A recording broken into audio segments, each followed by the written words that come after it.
Baruch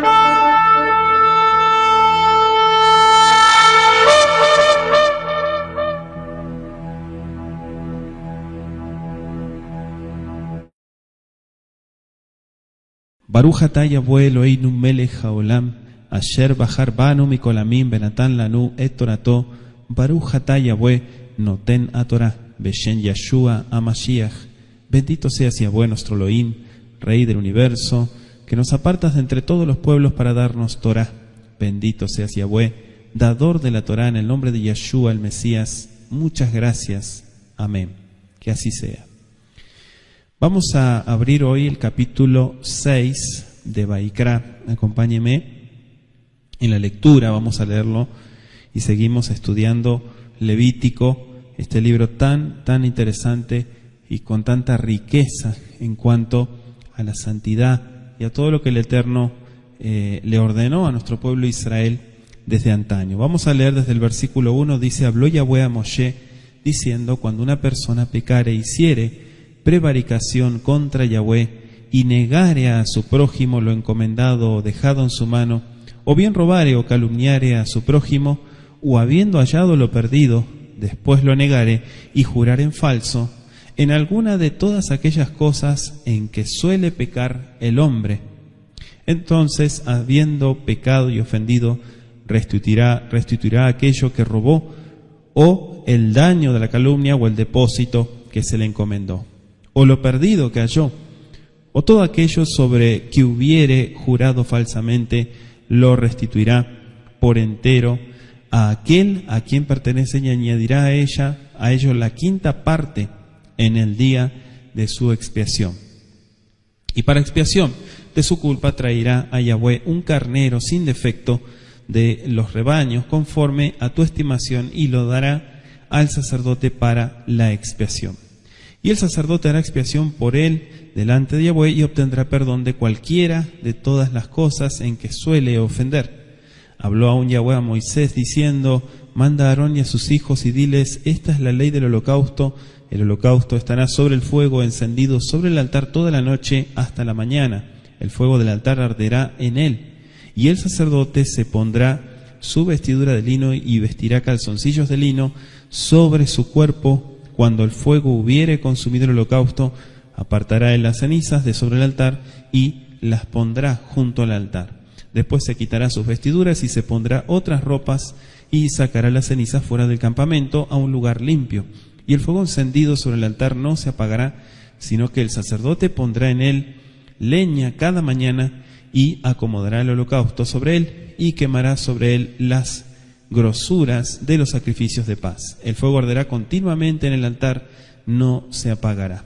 Esta es la ley de la ofrenda, la ofrecerán los hijos de Aarón delante de Yahweh ante el altar, y tomará de ella un puñado de la flor de harina de la ofrenda y de su aceite y todo el incienso que está sobre la ofrenda, y lo hará arder sobre el altar por memorial en olor grato a Yahweh. Y el sobrante de ella lo comerán Aarón y sus hijos, sin levadura se comerá en lugar santo, en el atrio del tabernáculo de reunión lo comerán. No se cocerá con levadura, la he dado a ellos por su porción de mis ofrendas encendidas, es cosa santísima, como el sacrificio por el pecado y como el sacrificio por la culpa. Todos los varones de los hijos de Aarón comerán de ella, estatuto perpetuo será para vuestras generaciones tocante a las ofrendas encendidas para Yahweh. Toda cosa que tocare en ella será santificada. Habló también Yahweh a Moisés diciendo: esta es la ofrenda de Aarón y de sus hijos que ofrecerán a Yahweh el día que fueron ungidos, la 10ª parte de un efa de flor de harina, ofrenda perpetua, la mitad a la mañana y la mitad a la tarde. En sartén se preparará con aceite, frita la traerás, y los pedazos cocidos de la ofrenda ofrecerás en olor grato a Yahweh. Y el sacerdote que en lugar de Aarón fuere ungido de entre sus hijos hará igual ofrenda. Es estatuto perpetuo de Yahweh, toda ella será quemada. Toda ofrenda de sacerdote será enteramente quemada, no se comerá. Y habló Yahweh a Moshe diciendo: habla a Aarón y a sus hijos, diles: esta es la ley del sacrificio expiatorio. En el lugar donde se degüella el holocausto, Será degollada la ofrenda por el pecado delante de Yahweh, es cosa santísima. El sacerdote que la ofreciere por el pecado la comerá. En lugar santo será comida, en el atrio del tabernáculo de reunión. Todo lo que tocare su carne será santificado, y si salpicare su sangre sobre el vestido, lavarás aquello sobre que cayere en lugar santo. Y la vasija de barro en que fuere cocida será quebrada, y si fuere cocida en vasija de bronce, será fregada y lavada con agua. Todo varón de entre los sacerdotes la comerá, es cosa santísima. Mas no se comerá ninguna ofrenda de cuya sangre se metiere en el tabernáculo de reunión para hacer expiación en el santuario. Al fuego será quemada. Palabra del Eterno, capítulo 6 de Levítico.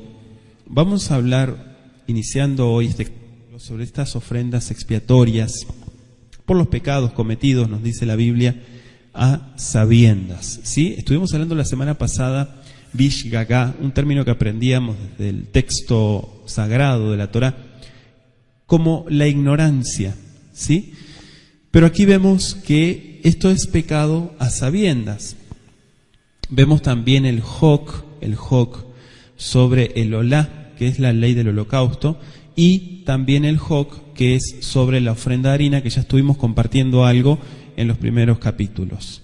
Vemos también parte de nuestro capítulo 6, la ofrenda para el ungimiento de un sacerdote, y finalmente vemos la ley del sacrificio expiatorio por el pecado. Vamos a estudiar Vaidaber Yahweh, inicia nuestro verso 1, el Moshe Lemor, le habló el Creador a Moisés diciéndole, Tzaver Aarón, ordénale a Aarón Bet Banab y a sus hijos, Lemor, diciéndole, Zot Torah Olam y Vaolá al Mokda al Mizbeach, fíjese, la segunda parte, Kol Alayla Adaboker, Be'esha Mizbeach Tukat Bo. Me llamó la atención en nuestro versículo 2, cuando le dice, sí, en nuestra porción, ordénale a Aarón. Pero también vemos que le dice cuando una persona, ¿sí?, pecare, hiciere prevaricación, esto me llamó la atención también, dice contra Yahweh, y negare a su prójimo lo encomendado o dejado en su mano, y bien robare o calumniare a su prójimo. Fíjense que dice, hay una expresión que es la raíz ma'al, que significa ser infiel, ser desleal. Aquí dice hiciere prevaricación, es decir, actuar de una manera traidora, ¿sí? Ser un traidor es lo que está diciendo aquí el texto. Y dice negar a su prójimo. Fíjese, la mejor traducción que podemos tomar de esto es, mejor dicho, ¿no?, defrauda al Creador engañando a su prójimo acerca de lo encomendado. Esto me gustó mucho, ¿sí? Me gustó porque está más claro que en otras traducciones o interpretaciones. La mentira es considerada, en primer lugar, como una ofensa contra el Creador y luego como un pecado contra el prójimo. Quiero que pongamos atención en estos puntos que nos está marcando el libro de Levítico. En primer lugar, la ofensa contra quién es contra el Creador, ¿sí? Ser desleal, por eso yo le he dicho a varias personas, si no puedes ser leal al que ves, ¿cómo vas a ser leal al que no ves? Si no eres leal contigo mismo, si no te sinceras contigo mismo, ¿cómo vas a ser sincero con los demás? Es una contradicción, ¿verdad? Sin embargo, aquí nos pone estos valores en orden. Es inconcebible que un hombre engañe a su prójimo en cuanto a algo que le fue encomendado sin darse cuenta de que está mintiendo. Es imposible. Seguramente, parecería que sabía que no estaba diciendo la verdad al afirmar no haber recibido lo que se le había confiado. El hecho de que mentira, ¿sí?, o sheker, que es la falsedad, además de retener lo que pertenecía al prójimo, nos dice el pasuk, era una doble transgresión. ¿Por qué? Y porque tenemos dos transgresiones. Mentira. ¿Qué le parece? Mentira por un lado y robo por otro. Entonces esa persona era culpable de un pecado deliberado, nos dice el texto. Por eso dice, o bien robare, ¿sí? O bien robare. Fíjese qué tremendo. Una persona, aquí lo que está marcando es que sacar algo del prójimo en forma violenta, sin darse cuenta, algunas personas han intentado incluso justificar este proceder diciendo que la persona pensaba que la cosa era suya. ¿Sí? Como que no se dio cuenta. Y que tenía el derecho de recobrarla por la violencia. Esa persona era culpable y dice la Torá que debía de presentar su ofrenda expiatoria. Fíjese que dice lo perdido, nuestro versículo 3 me llamó la atención, que dice, habiendo hallado lo perdido, después lo negaré y juraré en falso, en alguna de todas aquellas cosas que suele pecar el hombre. ¿Por qué dice que suele pecar el hombre? ¿Por qué explica eso el pasuk? Porque en realidad ya se sabe que el hombre de por sí es corrupto en su corazón.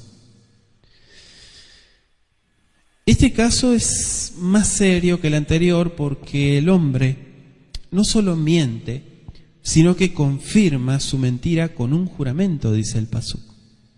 Y puede tratarse aquí de un juramento legal, aunque no es probable, ¿no? Pero de todos modos la persona es culpable de confirmar su mentira con un juramento. ¿Qué hará? Dice nuestro versículo 4, restituirá. ¿Sí? Así está tal cual. Restituirá. Ve'im nefesh kiteheta be'aseta ahad mikol mitzvot Yahweh asher lo teasena ve'lo yada be'Hashem benasavno. Esto está interesante, puesto que todos estos casos requieren restitución, nos dice el pasuk, y Kadosh Baruj Hu prescribe para cada uno una sanción equitativa. Punto número 1, en primer lugar, debe haber confesión, luego debe haber restitución. Y esto debe hacerse en el día de su expiación, nos dice el versículo 5. ¿Sí? Fíjense que es importante ir tomando cada punto que nos está marcando aquí la Escritura. La restitución debe acompañar a la confesión, dice la Biblia. O sea, no debe ser demorada. La restitución es parte vital de lo que el Creador está señalando al hombre que desea estar libre de la culpa del pecado. ¿Sí? La restitución. No basta la convicción del pecado, no basta el pesar por el pecado, no basta una confesión, simplemente. Estos son todos pasos deseables hacia Malhut HaShamayim, pero no son suficientes.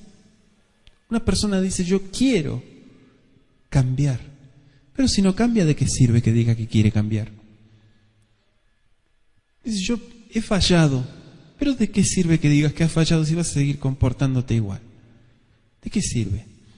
Le pido perdón por haberle mentido en la cara. ¿De qué sirve si vas a seguir siendo un mentiroso?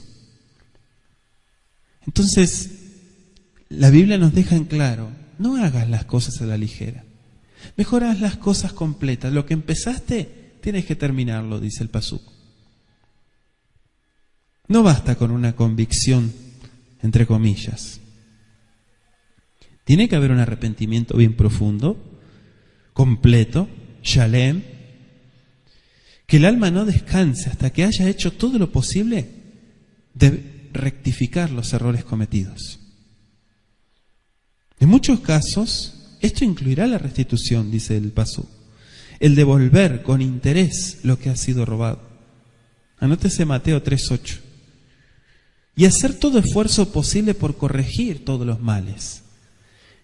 Muchas veces la gente hace 2 o 3 cositas y dice, ya hice todo lo que estaba a mi alcance. Mentira, habían muchas cosas más a tu alcance. Lo que pasa es que no te esforzaste por trabajar y luchar por eso. Los frutos dignos de arrepentimiento, que incluso lo que le compartía Mateo 3:8 y Yohanan Mabdil, ¿no? Juan el Inmersor, enseñaba a sus oidores era la restitución. Acompáñenme, Mateo, ¿lo anotó? Mateo 3:8.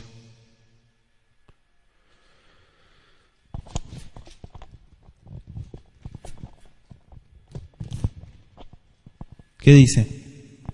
Haced pues frutos dignos de arrepentimiento. Y la gente dice, frutos dignos de arrepentimiento. Ya me arrepentí. ¿Y los frutos? Ya me arrepentí. Ya pedí perdón. ¿Y eso no es un fruto? Solamente abriste la puerta, pero no entraste. ¿Faltan los frutos? ¿Dónde están los frutos? Ya me restauré. No se nota. ¿Dónde están los frutos? No hay frutos. Restituirá, dice el paso.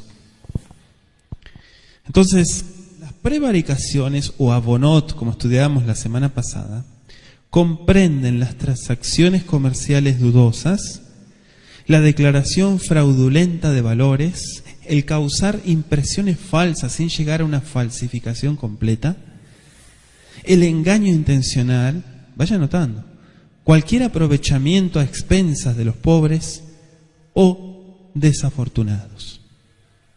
Entonces se incluyen en una sección que es abonot, prevaricaciones, ¿sí? Los cobros exorbitantes de todo tipo, el interés excesivo en préstamos, el trabajo falto de honradez realizado a cambio de salarios percibidos, el proceder de muchas personas que se jactan de su viveza, entre comillas, en los negocios.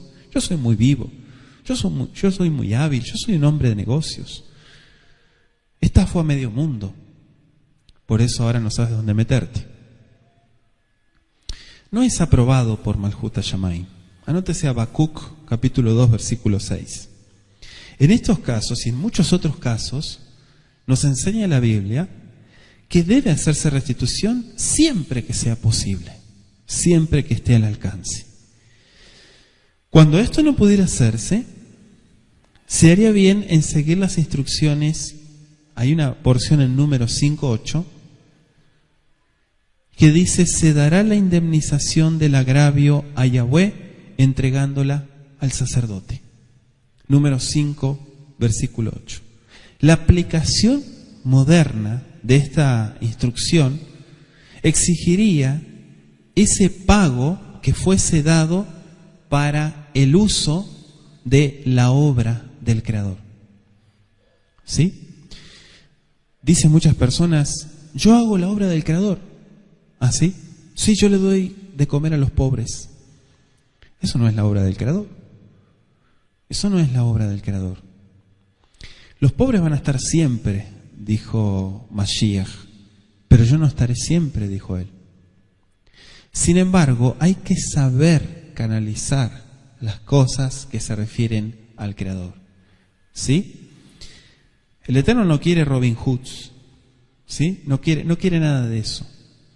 Hay ocasiones cuando puede ser aconsejable declararse en bancarrota y de esta manera el deudor está legalmente libre de sus obligaciones para poder así comenzar de nuevo. Sin embargo, todo Ben Torah, ¿sí? Todo Ben Torah tiene la obligación impuesta por el Creador de considerar cuidadosamente su responsabilidad para todo lo que tiene que ver con el reino. ¿Sí? Incluso por esta causa, pueden haber sido despojados de lo que les correspondía, y no hay nada peor que eso. Perder lo que estaba destinado. Entonces siempre hay que tener delicadeza para todo esto, y se debe actuar honradamente a la vista del Creador. Mucha gente se acostumbra a estafar a la gente y es como el que roba, ¿no? Le salió bien, le fue bien en su pequeño robo, entre comillas, y entonces va de vuelta, y va de vuelta, y va de vuelta, y llega un momento que ya pierde hasta el temor y el cuidado en lo que está haciendo. Hasta que viene una sorpresa sobre esa persona. Es como el estafador, es como el mentiroso. Miente, miente, miente y ya no siente nada. Siempre está mintiendo, siempre está poniendo excusas baratas, siempre está diciendo cosas que no tienen ni pie ni cabeza. Y de repente se le muestra su mentira. Entonces ya no sabe qué hacer. Algo que lo venía arrastrando durante mucho tiempo. Fíjese todo esto que nos está marcando el libro de Levítico, y es importante tomarlo en cuenta. ¿Sí? La mentira es uno de los pecados, escúchelo muy bien, es uno de los pecados populares, vamos a llamarlo así, más popular de nuestros días. Y gradualmente está llegando a ser considerada como digna de respeto. ¿Qué les parece? En sus diversas formas, desde la mentira atrevida y evidente, hasta una suave mentira diplomática. Se la practica común y universalmente. Yo le comentaba a una persona, le decía,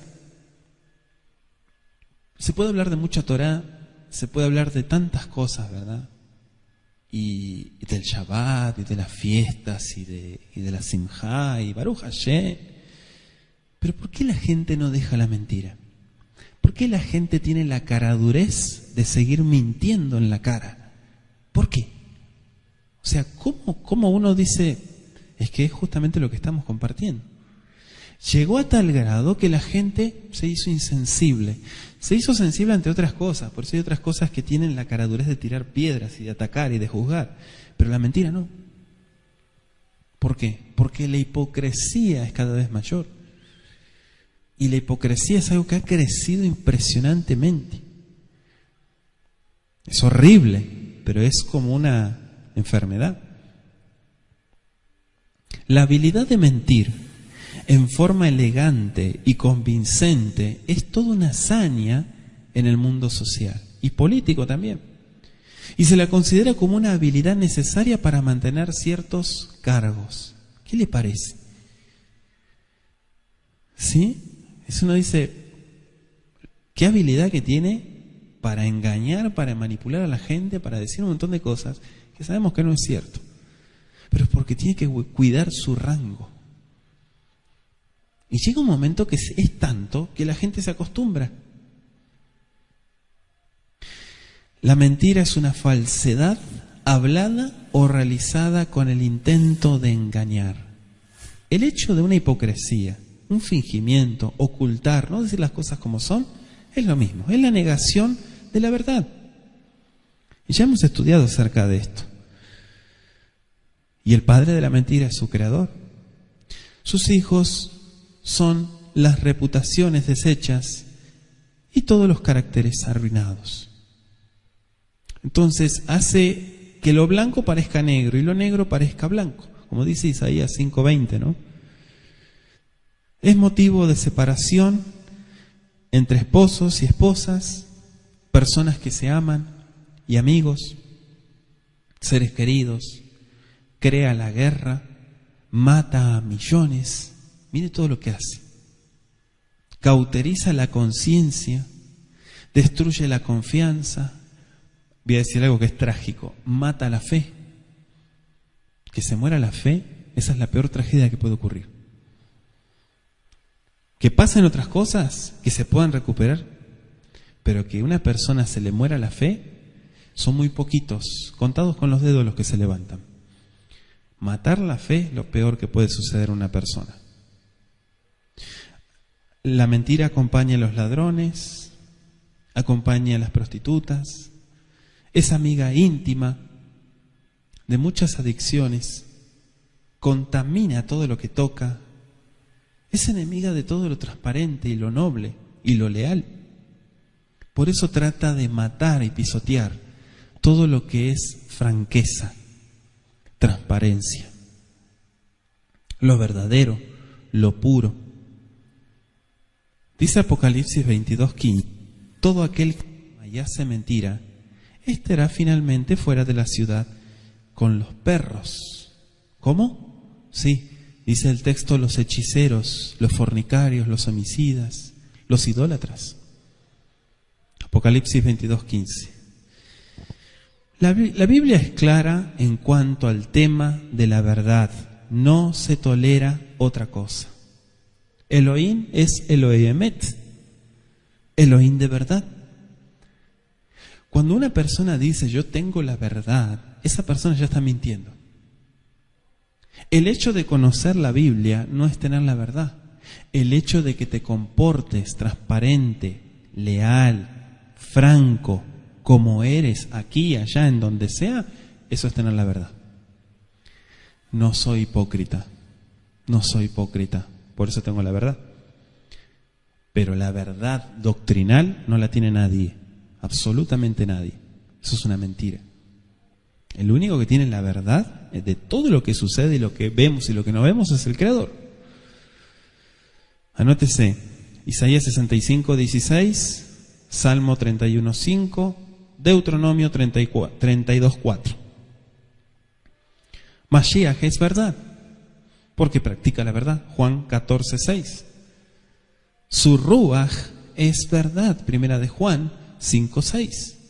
Su palabra habla de verdad. La Biblia no te enseña a ser un hipócrita, no te enseña a ser un mentiroso, no te enseña a ser un ladrón. La Biblia no te enseña que te quedes callado cuando tienes que hablar y cuando tienes que defender las cosas como son, no ser un cobarde.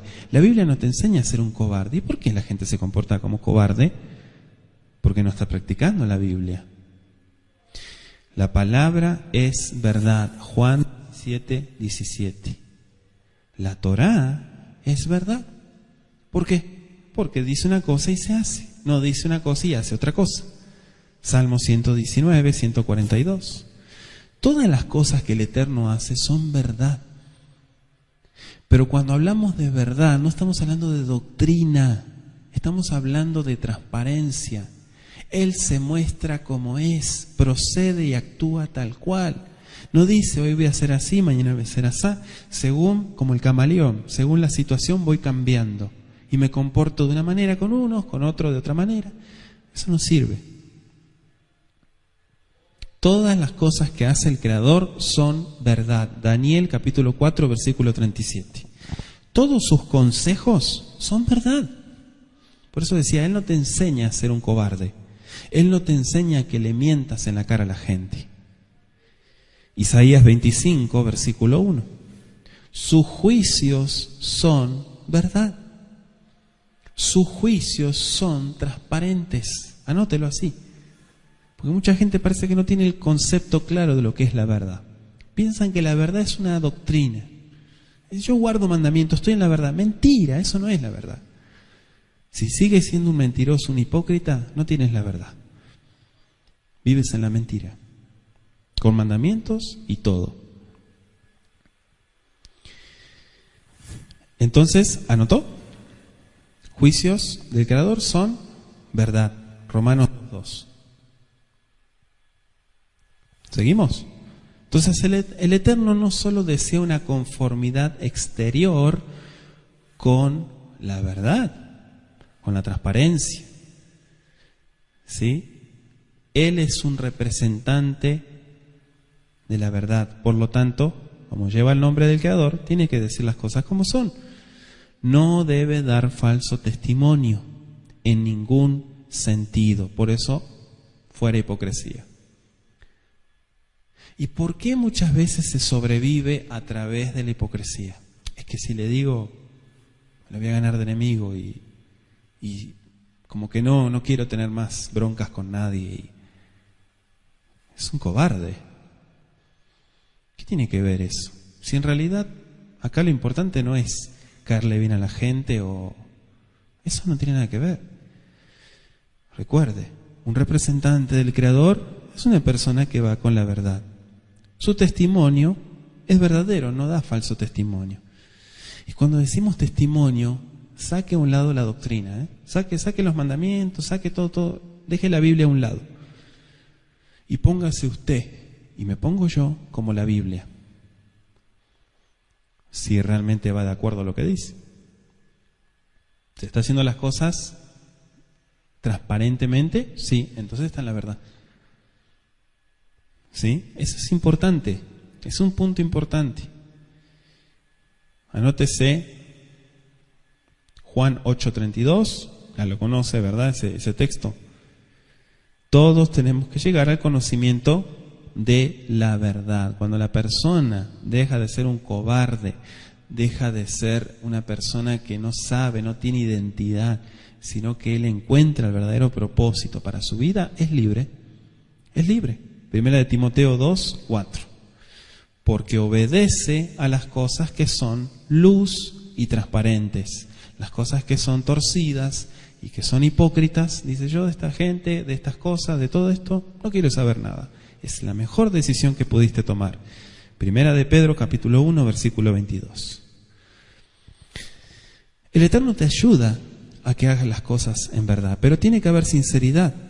Juan 17, versículo 19. Y anótese Juan 16:13. Todo recuerde que Mashiach, ¿cómo lo hubiera hecho? Es la pregunta. También él dará testimonio a la verdad. Juan 18:37. Y dice que su testimonio por la verdad será presentado en su perfecto amor. Efesios 4:15. Y dice 2 Tesalonicenses 2:10 que el amor será el amor de verdad, no fingido. La persona que está llena de amor, de transparencia, de pureza, será veraz en todo lo que haga. Por eso muchas veces la persona cae, se desacredita, pierde respeto, pierde un montón de cosas por lo mismo. Y a veces el hecho de rodearte con gente falsa te vuelve falso. Por eso siempre hay que estar discerniendo, revisando qué es lo que estamos haciendo y qué es lo que estamos dando. Siempre. Porque a veces, dime con quién andas y te diré.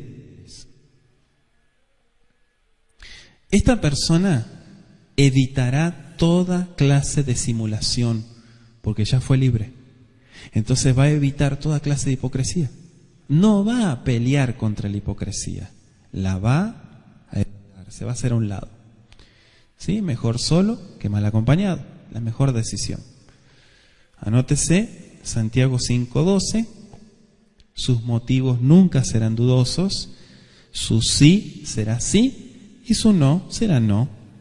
Es una persona de verdad. No, sí, tal vez, no, no sé. No, sí o no. Santiago 5:12. No se va a enorgullecer de su franqueza, no, pero tampoco herirá innecesariamente a otros.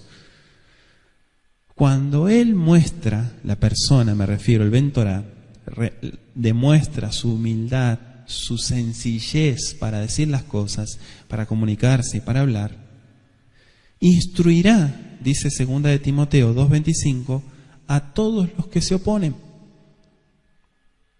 ¿Sí? Tendrá la reputación de ser una persona en cuya palabra se puede confiar.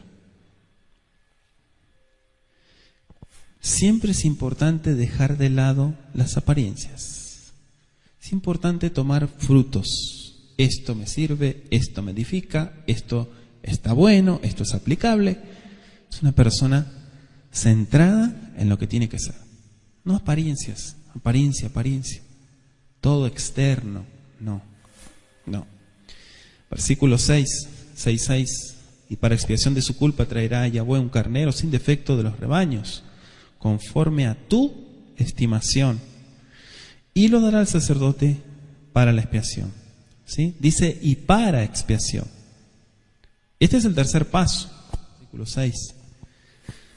Ha pecado contra el hombre y eso exige, dijimos, restitución.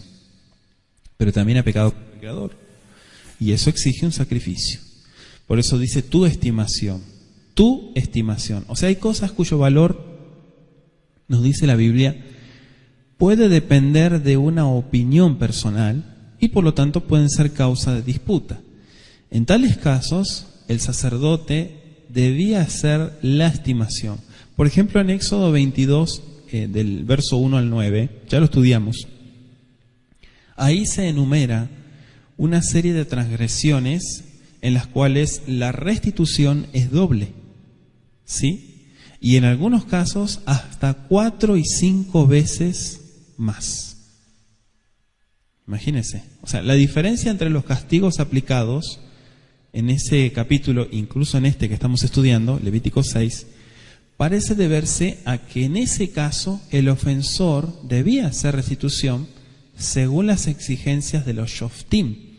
¿Quiénes son los shoftim? Los jueces.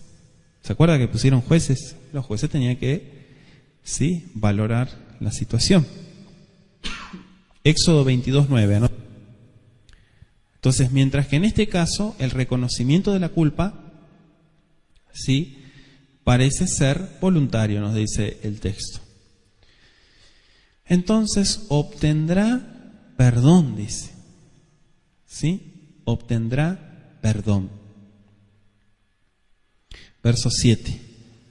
El sacerdote hará expiación por él delante de Yahweh y obtendrá perdón de cualquiera de todas las cosas en que suele ofender. Fíjense. Asham u ashom asham la Yahweh. ¿Sí? Parece un juego de palabras. Asham u ashom asham.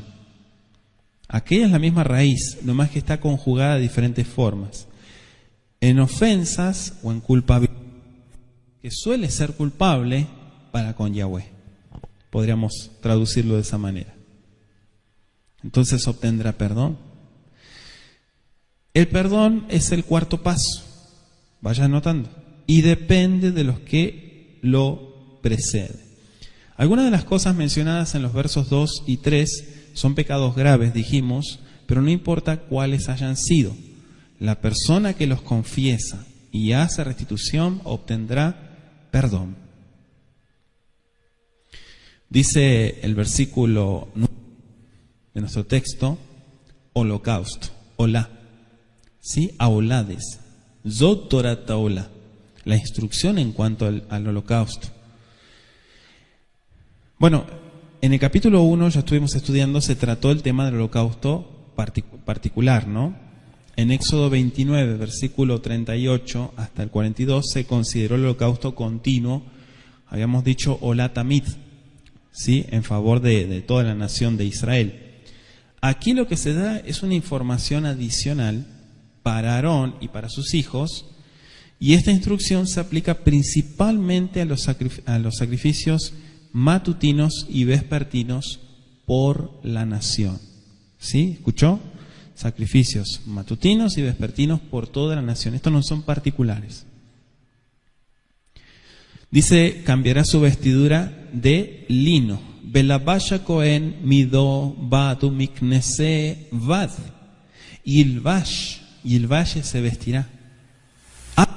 Ve'erim et adeshem asher tochal haesh. Etaolá mitzveyach, besamo etzel a mitzveyach, le dejará a un lado, dice.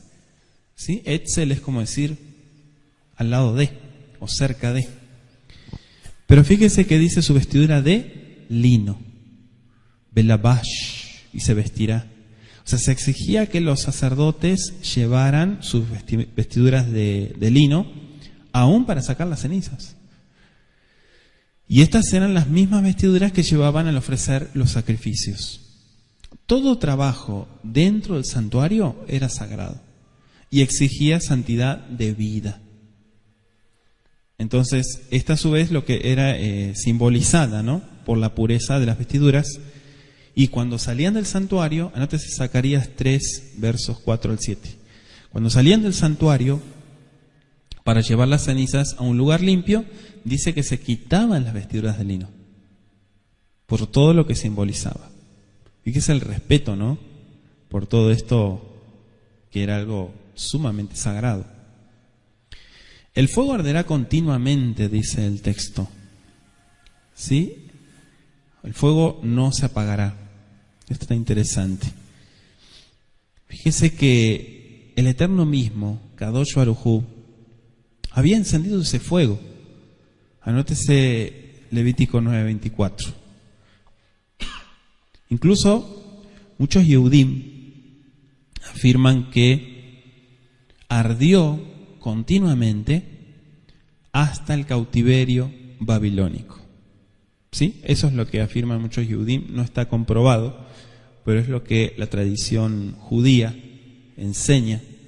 ¿Sí? Qué impresionante, porque estamos hablando de muchísimos años, que nunca más se apagó. Algunos hasta pretenden que nunca se apagó hasta la destrucción final del templo en el año 70.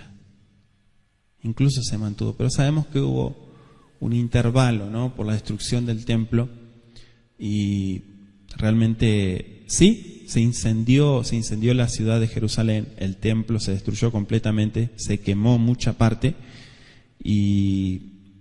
pero así todo dicen que se mantuvo encendido. En realidad no es para nada probable la segunda opinión. La primera podría tener un poquito más de consistencia, ¿no?, y más lógica en lo que sabemos y conocemos del relato histórico.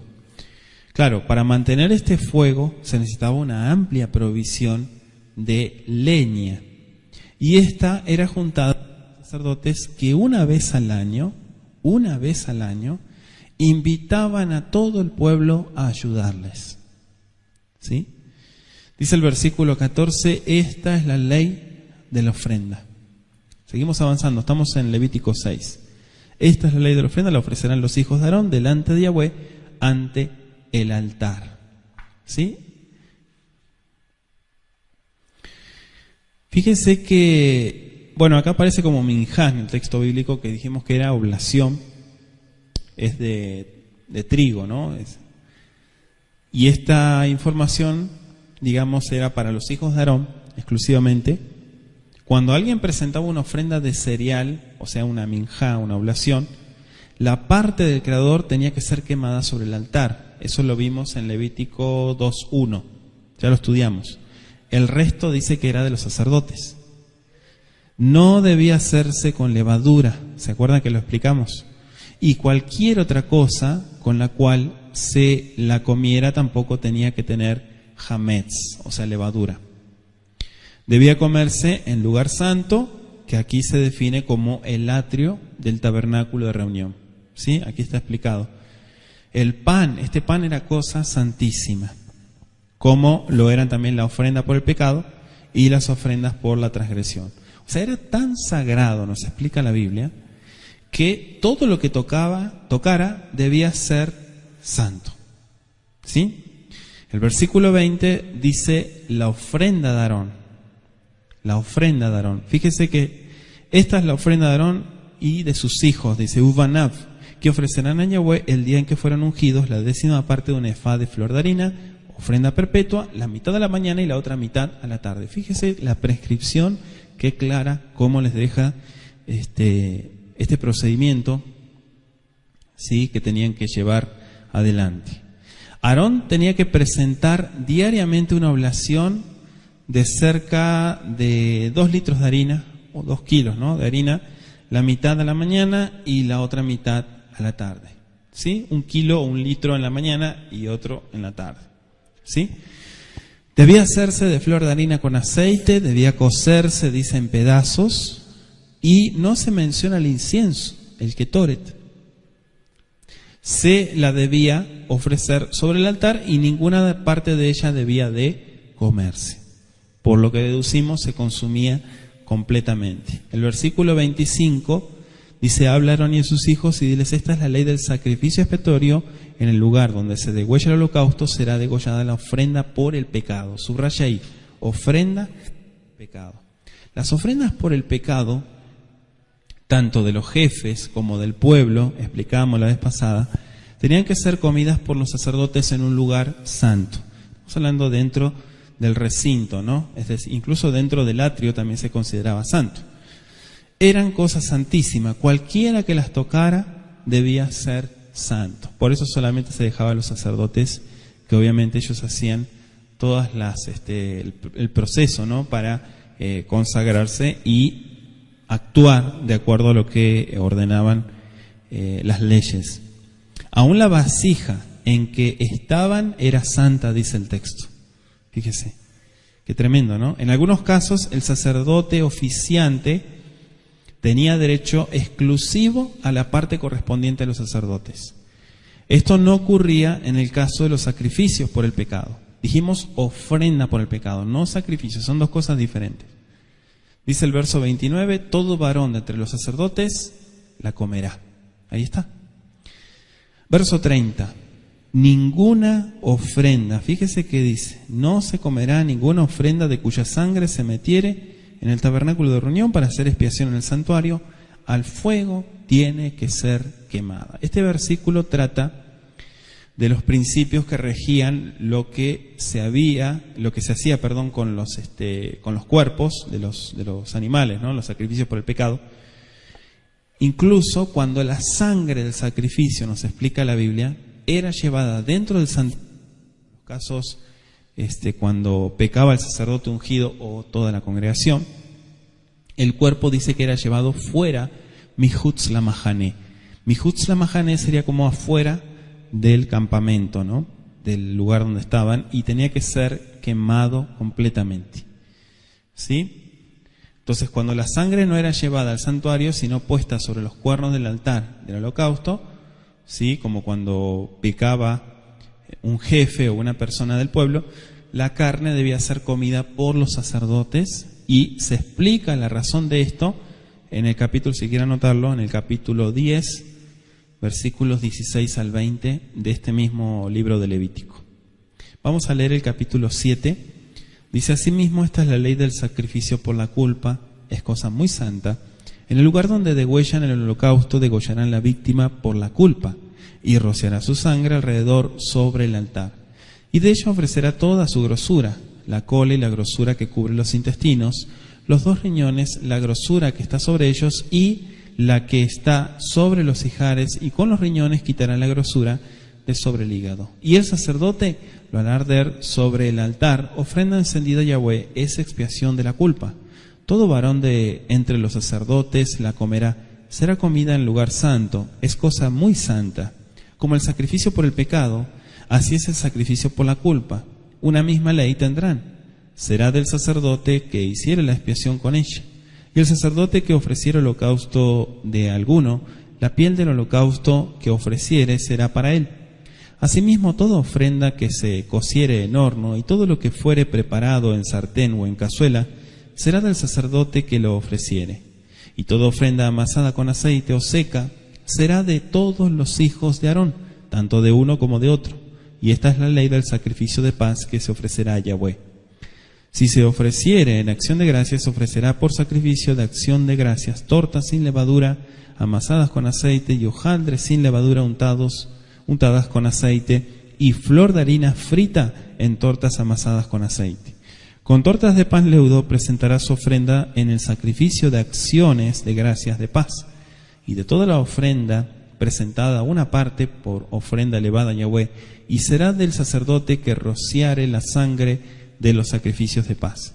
Y la carne del sacrificio de paz, en acción de gracias, se comerá en el día que fuere ofrecida. No dejarán de ella nada para otro día. Mas el sacrificio de su ofrenda fuere voto o voluntario, será comido en el día que ofreciere su sacrificio, y lo que de él quedare lo comerán al día siguiente. Y lo que quedare de la carne del sacrificio hasta el tercer día será quemado en el fuego. Si se comiere de la carne del sacrificio de paz al tercer día, el que lo ofreciere no será acepto, ni le será contado, abominación será, y la persona que de él comiere llevará su pecado. Y la carne que tocare alguna cosa inmunda no se comerá, al fuego será quemada. Toda persona limpia podrá comer la carne, pero la persona que comiere la carne del sacrificio de paz, el cual es de Yahweh, estando inmunda, aquella persona será cortada de entre su pueblo. Además, la persona que tocare alguna cosa inmunda, inmundicia de hombre o animal inmundo o cualquier abominación inmunda, y comiere la carne del sacrificio de paz, el cual es de Yahweh, aquella persona será cortada de entre su pueblo. Habló más Yahweh a Moisés diciendo: habla a los hijos de Israel diciendo: ninguna grosura de buey, ni de cordero, ni de cabra comeréis. La grosura de animal muerto y la grosura del que fue despedazado por fieras se dispondrá para cualquier otro uso, mas no la comeréis. Porque cualquiera que comiere grosura de animal del cual se ofrece Yahweh ofrenda encendida, la persona que lo comiere será cortada de entre su pueblo. Además, ninguna sangre comeréis en ningún lugar en donde habitéis, ni de aves, ni de bestias. Cualquiera persona que comiere de alguna sangre, la tal persona será cortada de entre su pueblo. Habló más Yahweh a Moisés diciendo: habla a los hijos de Israel y diles: el que ofreciere sacrificio de paz a Yahweh, traerá su ofrenda del sacrificio de paz ante Yahweh. Sus manos traerán las ofrendas que se han de quemar ante Yahweh, traerá la grosura con el pecado, el pecho para que sea mecido como sacrificio mecido delante de Yahweh, y la grosura la hará arder el sacerdote en el altar, mas el pecho será de Aarón y de sus hijos. Y daréis al sacerdote para ser elevada en ofrenda la espaldilla derecha de vuestros sacrificios de paz.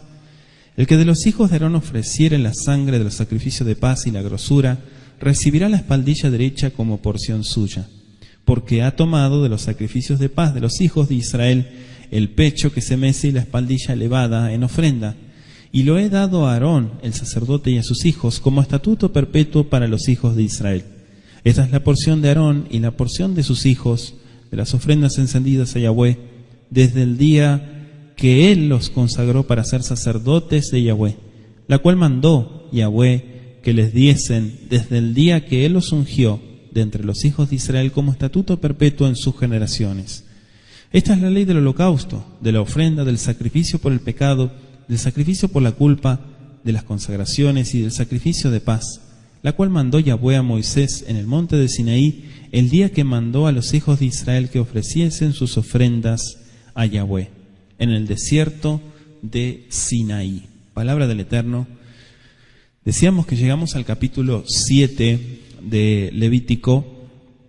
Vemos la ley del sacrificio por la culpa, también la del sacrificio de paz y la acción de gracias, que es uno de los propósitos de este tipo de leyes o sacrificios, también como voto, como neder u ofrenda voluntaria, que es lo que considera el versículo 16. Y vemos también otra vez, un punto que ya hemos tocado, la prohibición de comer la grosura y la sangre y la porción finalmente del sacerdote en el shelamim, que son los sacrificios de paz. ¿Sí? El versículo 1, fíjese que nos está marcando Bezot Torat Hasham Kodesh Kadashim U. ¿Sí? Estamos hablando que es la instrucción, ¿sí?, de Hasham. Hasham. ¿Qué es Hasham? ¿Se acuerdan? Tiene que ver con culpabilidad. ¿Sí? Esta es la ley, la instrucción del sacrificio Hasham. Es cosa Kodesh Kodashim. Es muy sagrada. Binkom asher ish hatu etaola ish hatu eta Hasham bedamo isrok ala misbeyach sabib. El sacrificio, como mencionan otras versiones, el sacrificio de reparación, no sé cómo dirá su versión, pero en otras dice así, sacrificio de reparación. En general sabemos que todas las ofrendas eran sagradas, pero la parte del sacrificio dedicada al altar o al uso de los sacerdotes era más sagrada. Por eso dice Kodesh Kodashim. ¿Sí? Era santísima. Anótese Levítico 2.10 y quiero que lea también Levítico 10.12. En el capítulo 24, verso 9, habla del pan de la proposición. En el Éxodo 30.36 hablamos del incienso. Levítico 6.17 se habla sobre la carne de las ofrendas por el pecado y los sacrificios por la culpa. Todos son cosa santísima. Anótese también Levítico 14.13, números 18, 9 y 10. Y pueden también comparar con Levítico 10, versos 13 al 20. Dice nuestro versículo 3, Bet kol helbo yakriv mimenu. ¿Qué es yakriv? Ofrecerá. Literalmente acercará. ¿Sí? Pero es ofrecer por la construcción verbal.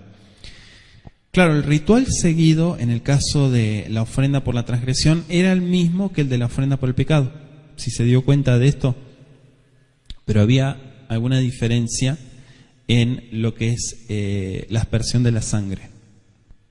La sangre de la ofrenda por el pecado nos dice la Biblia que era puesta sobre los cuernos del altar de los holocaustos, y la sangre de la ofrenda por la transgresión dice que era rociada sabiv. Sabiv viene de la raíz sabab, que significa alrededor. ¿Sí? Alrededor. Incluso alrededor y sobre, dice, sobre el altar también. En ambos casos la grosura era quemada sobre el altar, y dice el versículo 5 que era ofrenda encendida a Yahweh. Kol zahar bakoanim dice yochlenu bemakom kadosh yachel kodesh kodashimu. Kol zahar, dice. Sí, que todo varón se refiere. En realidad la palabra zahar significa macho en términos bíblicos. En hebreo moderno significa masculino, zahar. Pero si hablamos de la Biblia se refiere a macho. Es decir, en el atrio del tabernáculo de reunión, Kodesh Makom, dice, y allí se guardaban utensilios para cocinar, y allí los sacerdotes también se reunían para comer juntos. Todo sacerdote, dice la Biblia, aunque tuviese algún defecto físico que le impidiese realizar sus deberes como sacerdote, podía comer el pan de su Elohim, dice Levítico 21, 22 y 23, de lo muy santo y de las cosas santificadas. ¿Sí? Yuhal, Yuhel. Parece un juego de palabras, pero dice podrán comer. ¿Sí? Y está en la forma imperfecta. Seguimos. El verso 8. Beakoen amakriv et olat ish o aola asher ikriv la koem lo ille. ¿Sí? Aquí está hablando también de la piel. Nuestro versículo 8 dice: el sacerdote que ofreciere holocausto alguno, la piel del holocausto que ofreciere será para él. Fíjense que el lo no es lo de prohibición, dice para él. La cohen lo ille. ¿Sí? Será para él, dice. O sea, no se dice nada en cuanto a este versículo 8, ¿no? En cuanto a lo que había de hacerse con la piel de las ofrendas por la transgresión o de las ofrendas por el pecado, excepto lo que aparece en el capítulo 4, 11 y 12.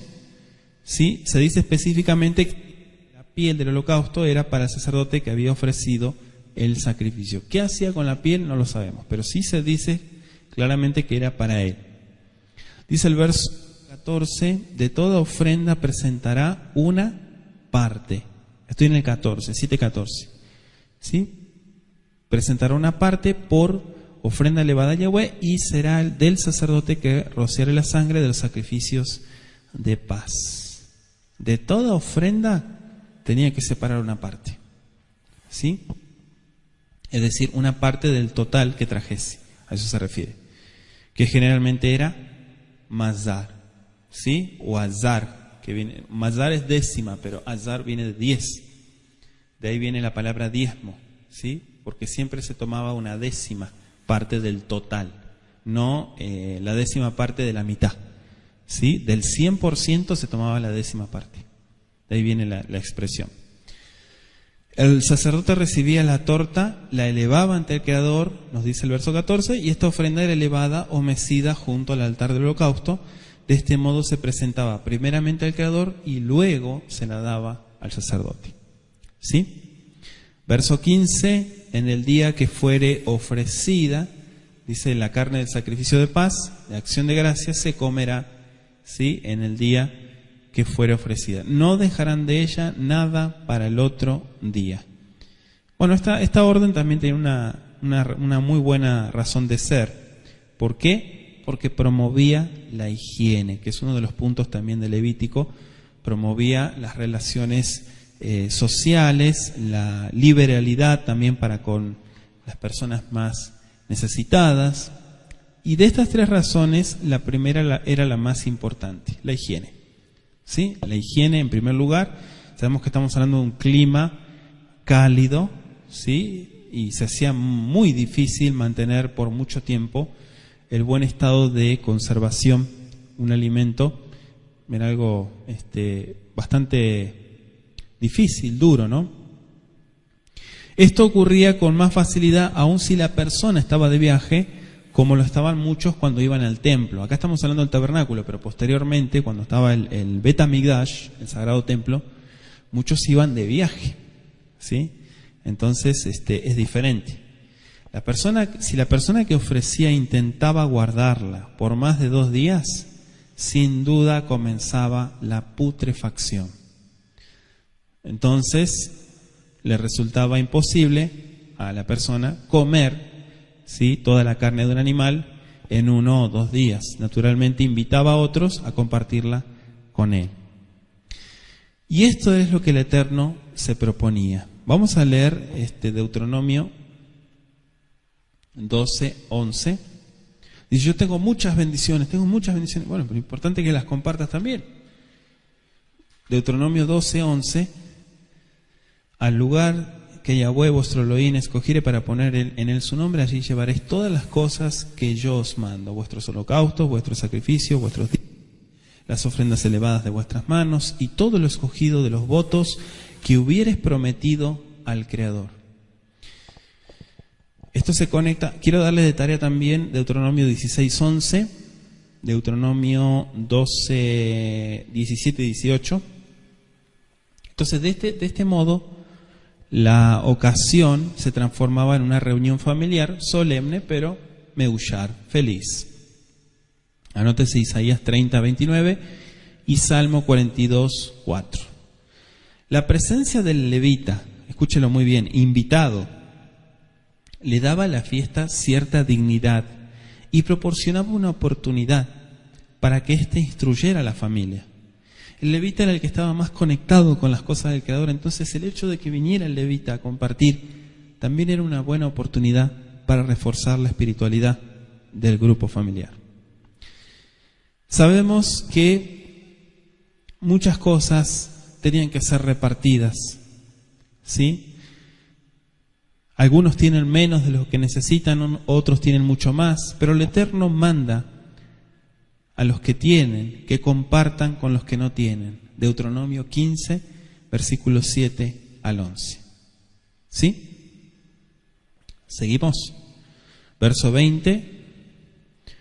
7:20 dice: pero la persona que comiere la carne del sacrificio de paz, el cual es de Yahweh, estando inmunda, aquella persona será cortada de entre su pueblo, dice.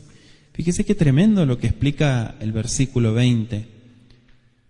Dice: Benijreta nefe shaiv meemea. ¿Sí? Está hablando de entre ellas. Será cortada. Betumató alaf. La impureza esté sobre ella, dice. ¿Cómo impureza? Sí, impureza ritual. Porque recuerden que las impurezas se basan en cuanto al santuario. Por eso yo le decía la vez pasada, todos, los que están conectados, todos estamos ritualmente impuros en cuanto a lo que dice la Biblia. Todos. ¿Sí? ¿Por qué? Porque no cumplimos con los requisitos y porque no se pueden cumplir con los requisitos que marca la Escritura, primero y principal porque no está el santuario. Y otra, que nosotros no oficiamos en el santuario. ¿Sí? Así que nosotros no tenemos cómo quitar ese tipo de impureza. ¿Me explico? Eso es importante que usted lo entienda para que no caiga en cosas raras o... Ya sabe usted que la gente a veces se va por las ramas y piensa que hasta que su casa es el tabernáculo. Versículo 23 dice: Daberet bene Israel lemor kol heleb shor bejesef baes lotogelu. Lo que ya habíamos comentado, el heleb es la grosura. Y esta orden repetida con frecuencia se basa en la explicación de que toda grosura es de Yahweh. Levítico 3:16.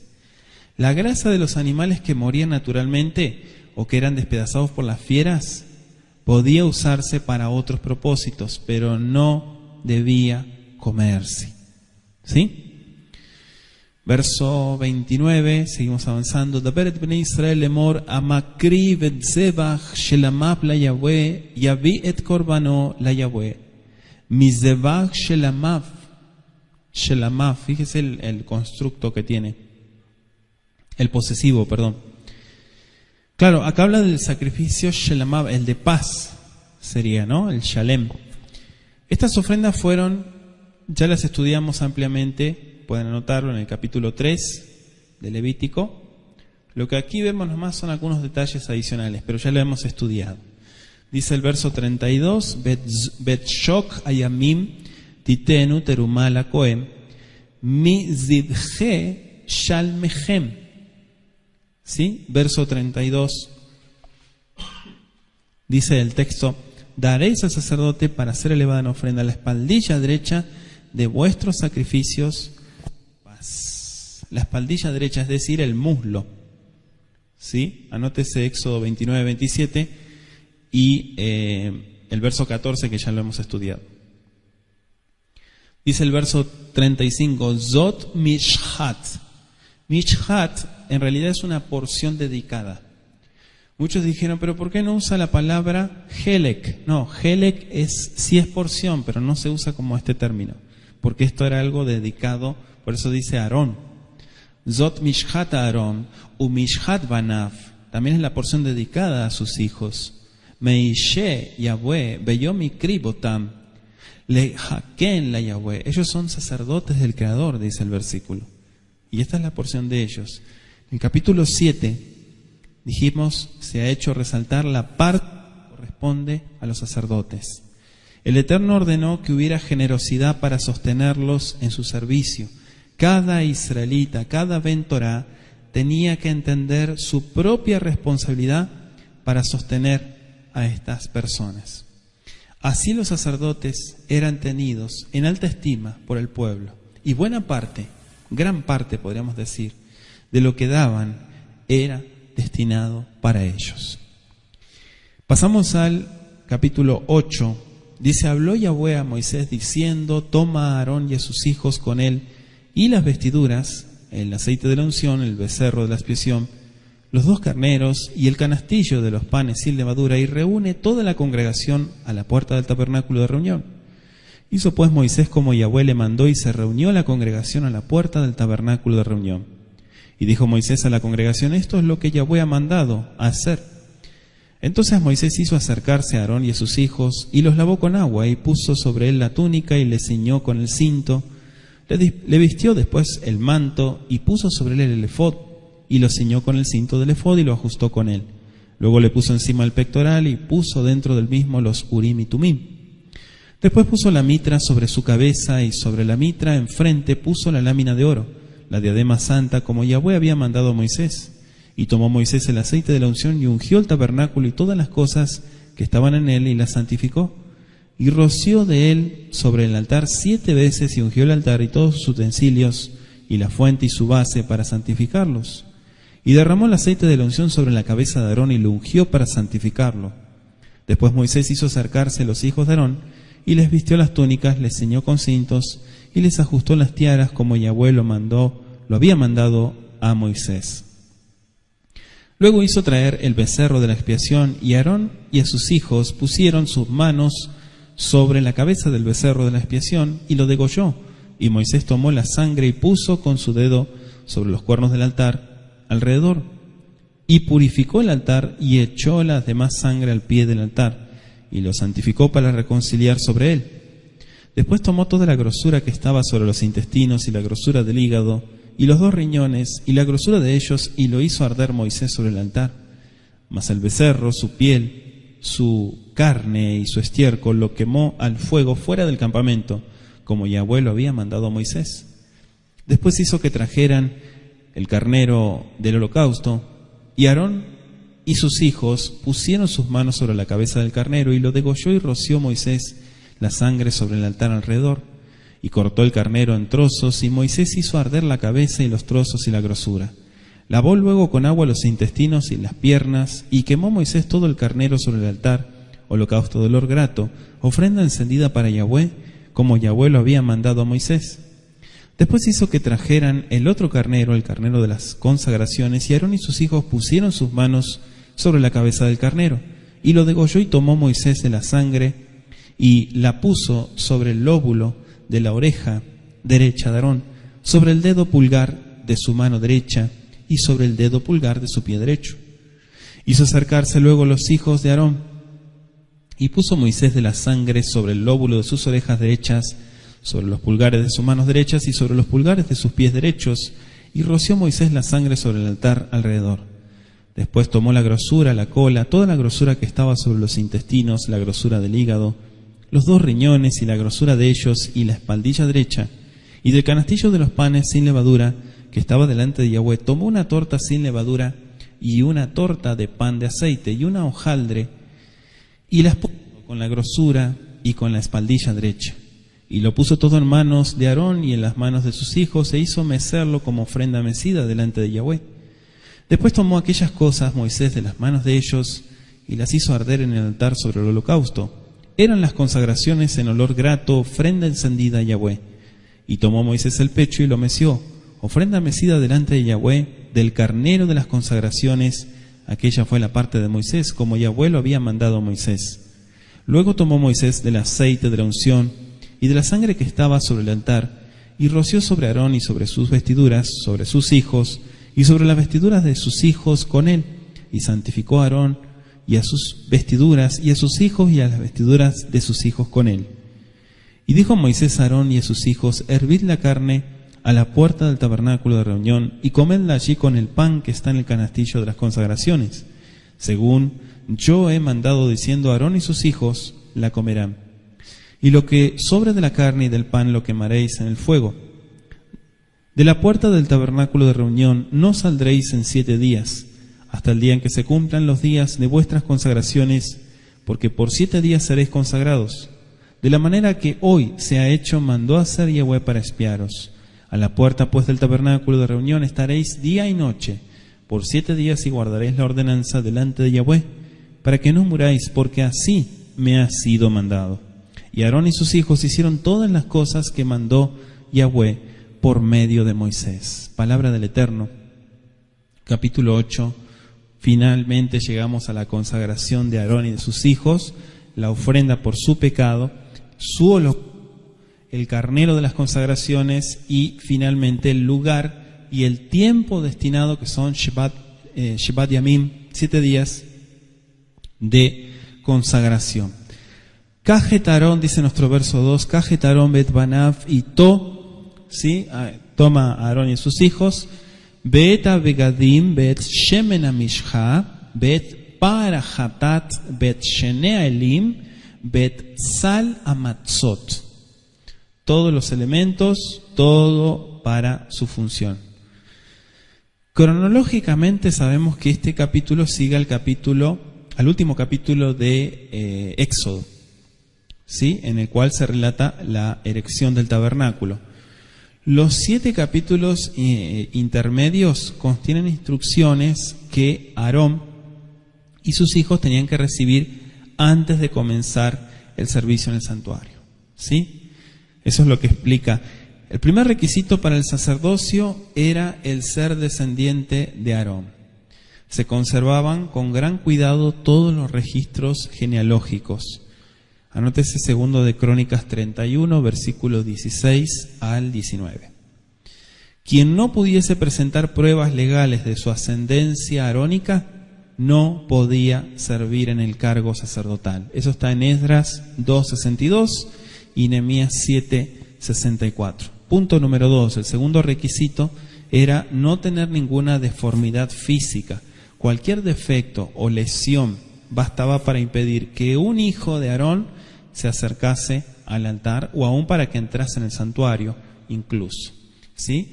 Por ser descendiente de Aarón tenía derecho de recibir su sustento. Es decir, que dijimos recién en el capítulo anterior que podía comer de la porción sacerdotal de los sacrificios y recibir parte del diezmo, ¿sí? Eso está en Levítico 21, 17 al 23. Además, el sacerdote debía estar libre de toda contaminación ceremonial y debía abstenerse de tomar vino y bebidas fuertes. Claro, estamos hablando de bebidas fuertes de alcohol, ¿no? Anótese Levítico 10, versos 8 al 10.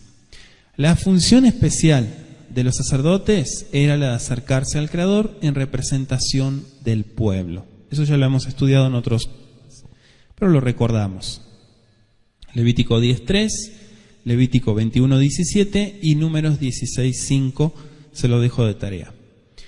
Tenían que mediar entre un Elohim santo, ¿sí?, y un pueblo, ¿sí?, pecador, vamos a decir así. Por lo tanto, ellos mismos tenían que convertirse, no Elohim ser como ellos, sino que ellos tenían que volverse santos. Por eso dice que se tienen que acercar. El asunto de la santidad resalta repetidas veces en la descripción de toda la obra que hacían ellos, los sacerdotes me refiero. Cohen Agadol, el sumo sacerdote o el gran sacerdote de Israel, en quien el sacerdocio se centraba, es llamado en Salmo 106, verso 16, el Santo de Yahweh. Se refieren a él, al gran sacerdote de Israel. Sobre la lámina de oro, la plancha de oro que llevaba en la cabeza el tzitz, como se conoce en hebreo, estaba escrita la palabra Kodesh la Yahweh, ¿sí?, santidad a Yahweh. Éxodo 28:36, y se dice expresamente que él debía llevar, en Éxodo 28:38, las faltas cometidas en todas las cosas santas que los hijos de Israel hubieran consagrado en todas sus santas ofrendas. Así está tal cual. Por eso él tenía una gran responsabilidad. Pero antes de que el sumo sacerdote y sus hijos pudiesen comenzar a servir en el tabernáculo, tenían que ser solemnemente apartados, dedicados para esa tarea. Entonces Aarón tenía que ser ungido con un aceite consagrado, y sus hijos tenían que ser rociados con él en la puerta del tabernáculo de reunión, donde tenía que realizarse lo que es la investidura. El verso 6 explica el texto: Vayakret Moshe et Aarón be et banav, vayirhat sotam bamaim. Los lavó, dice, con agua. Y esto era un símbolo de regeneración. Anótese Tito 3:5. No debían, escuche muy bien, no debían lavarse a sí mismos. No dice leitlavesh, dice lavash. ¿Qué es lavash? Él los tenía que lavar. No se tenían que lavar ellos, ¿sí? No debían lavarse a sí mismos. ¿Por qué? Porque la pureza que el Eterno exigía de ellos no era algo que ellos mismos pudiesen proporcionar. Por eso necesitaban que otro lo haga. Otra persona tenía que lavarlos. En este caso, Moisés. Mientras los dos hermanos se acercaban a la fuente, sus pensamientos tenían que haber estado ocupados en el significado, en la importancia de lo que estaban haciendo. Esto es muy importante para los hijos de Israel. Todo lo que hagas, ¿por qué lo haces? ¿Y estás entendiendo lo que es? No lo sé, entonces no lo hagas. Si no estás bien claro de lo que estás haciendo, no lo hagas. ¿Sí? Todos tenían que ser conscientes de lo que hacían. Es importante esto que nos enseña también el libro de Levítico. Entonces, esto es más que un baño común, ¿sí? Era una limpieza espiritual. Aarón no podía limpiarse a sí mismo el pecado. Alguien tenía que hacerlo por él.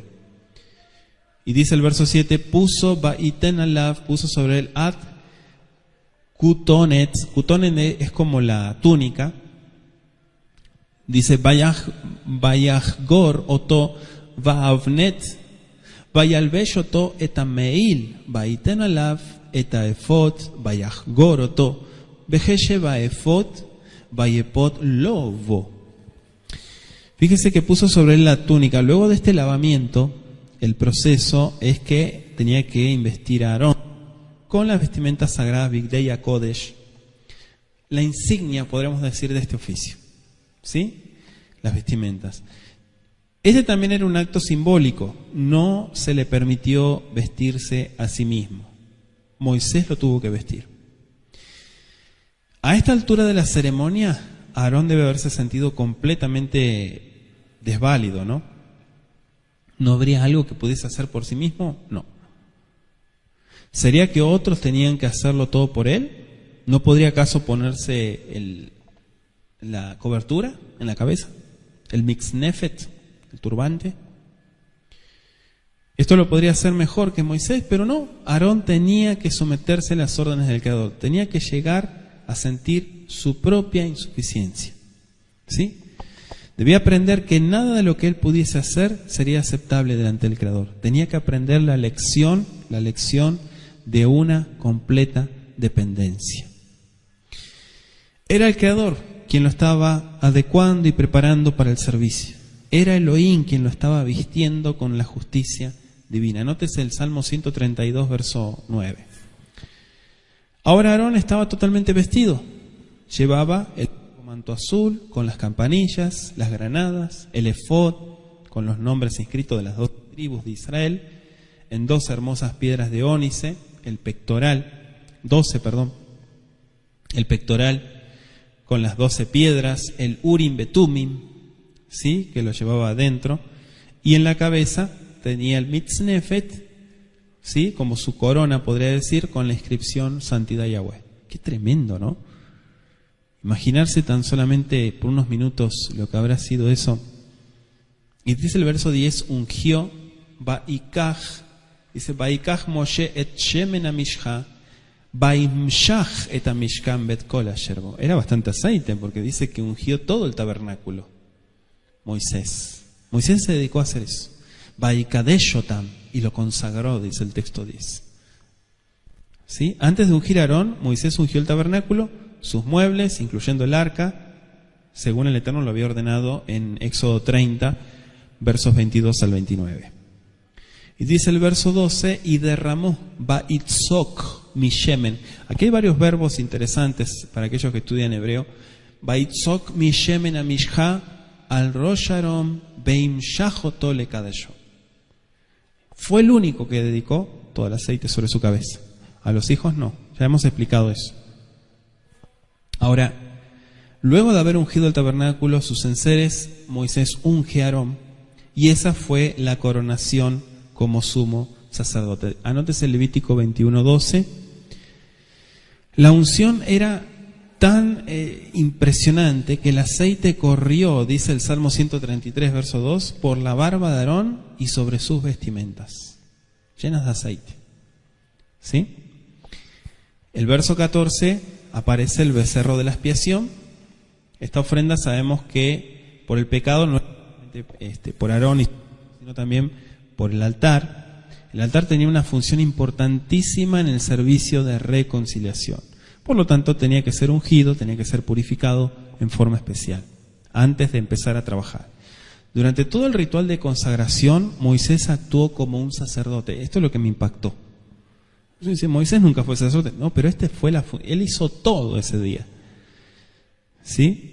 Tomó la sangre, la colocó sobre los cuernos del altar, derramó al pie del altar el resto de la sangre, quemó la grosura sobre el altar, quemó el cuerpo del becerro Mihutz la Mahané, fuera del campamento. Aarón no había comenzado aún su trabajo, por lo tanto Moisés actuó solo como sacerdote, sino también como sumo sacerdote. Entró en el lugar santísimo para ungir el arca del testimonio. Mire todo lo que hizo Moisés. A él se le permitió. Después vino el sacerdocio, a partir de Moisés. Seguimos. Verso 22. Vayakreb etail asheni, el segundo carnero, el amiluim baishmehu arom uvanav et yeden al rosh ha'il. Bueno, acá está mencionando al carnero, ¿sí? De Ail es carnero, el carnero de las consagraciones aparece. La ceremonia del carnero de las consagraciones era el último acto de consagración de Aarón y de sus hijos. Digamos que con ella terminaba la dedicación y los sacerdotes quedaban en condiciones de desempeñarse en los diferentes servicios sacerdotales de mediación. Dice el verso 23, el lóbulo de la oreja derecha de Aarón. ¿Qué implicaba esto? Bueno, la aplicación de la sangre a la oreja implicaba su consagración al servicio del Creador. Desde ese momento en adelante, Aarón tenía que atender diligentemente a las órdenes del Creador. Oír, Shema, ¿sí? Oír las órdenes. Tenía que cerrar los oídos al mal y solamente escuchar lo que el Creador le dijera. Y esta lección, ¿sí?, es muy aplicable para todos nosotros, ¿sí? ¿Por qué? Porque tenemos que ser dirigidos por Él, ¿sí? Dice primero de Samuel 15:22, el obedecer es mejor que los sacrificios y el prestar atención es mucho mejor que la grosura de los carneros. Y también dice que el dedo del pulgar de su mano derecha. Fíjese que la colocación también de la sangre sobre el pulgar derecho de Aarón Significaba que en adelante todos sus actos iban a ser justos, justicia. La mano representa la obra de la vida, los diversos actos visibles, ¿sí? El obrar justicia. Por eso dice Hebreos 17, aquí vengo, oh Elohim, para hacer tu voluntad. ¿Sí? Mashiach dijo en Juan 4:32, mi comida es que haga la voluntad del que me envió. Haga, manos, haga, hacer. ¿Sí? Hacer, actuar, no decir, actuar. Y finalmente el dedo pulgar del pie derecho. Bueno, esto es lo que el significado también es similar, implica caminar en la luz, hacer los mandatos del Creador, las mitzvot, los preceptos, ponerse de parte de la verdad, de la lealtad, de la justicia, como decíamos hoy al principio. Todas las facultades del ser tienen que estar dedicadas al Creador. Verso 24. Vaya krebet bene Aaron, vaiten Moshe min Adam, al tenu hazemam, ayemanit be'al boen yadam, ayemanit be'al boen raglam, ayemanit ba'izrok Moshe, et Adam al mizbeach saviv. Sobre el altar saviv, alrededor. Ya explicamos esa palabra. O sea, el altar ya había sido ungido con aceite y ya se le había aplicado la sangre de la ofrenda por el pecado y la sangre del holocausto. Ahora era rociado con la sangre del carnero de las consagraciones. Era el último paso. ¿Sí? El altar recibía más atención que cualquier otra parte del santuario. Verso 31 dice: Vayomer Moshe Aarón be'al banav bashelu eta basar petajo el moed besham tochlu oto, dice, la tienen que comer. Beeta lehem asher besala miluim kasher tziveti lemor Aarón ubanav yochlu. ¿Sí? Comed. Esta comida ceremonial, comida festiva, podríamos decir, daba fin a la ceremonia de consagración. El comer de la carne, del carnero, de las consagraciones, era lo opuesto de comer la carne de la ofrenda por el pecado. Al comer de la carne del carnero, los sacerdotes eran consagrados para que pudiesen comer de la carne de la ofrenda por el pecado.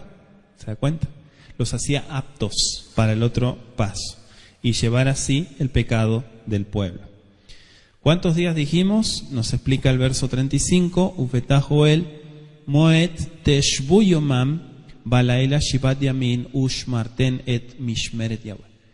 ¿Sí? Shivat Yamim, 7 días, ya explicamos.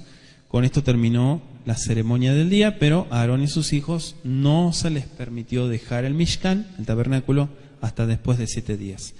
Este tiempo era para estudio, era para oración, para consagración, para la reflexión en todo lo que estaban tomando, ¿sí? Para repetir vez tras vez el ritual, para que no se equivocaran cuando les llegara el momento de actuar, ¿sí? Les dio 7 días el Creador, dijo: dedíquense, y esto comienza a caminar. Damos gracias al Creador por el estudio del día de hoy, la propuesta que Él nos comparte en su palabra. Agradecemos a Él por este libro de Levítico que estamos estudiando. Ribono Shel Olam, amo del universo, te agradecemos por la oportunidad de reflexionar y estudiar y compartir juntos estos capítulos de Levítico. Te pedimos, Borolán, que sigas dirigiéndonos en la instrucción, en el consejo de tu palabra, en el nombre de Yeshua, el Mesías. Muchas gracias, Padre bendito. Amén. Que así sea.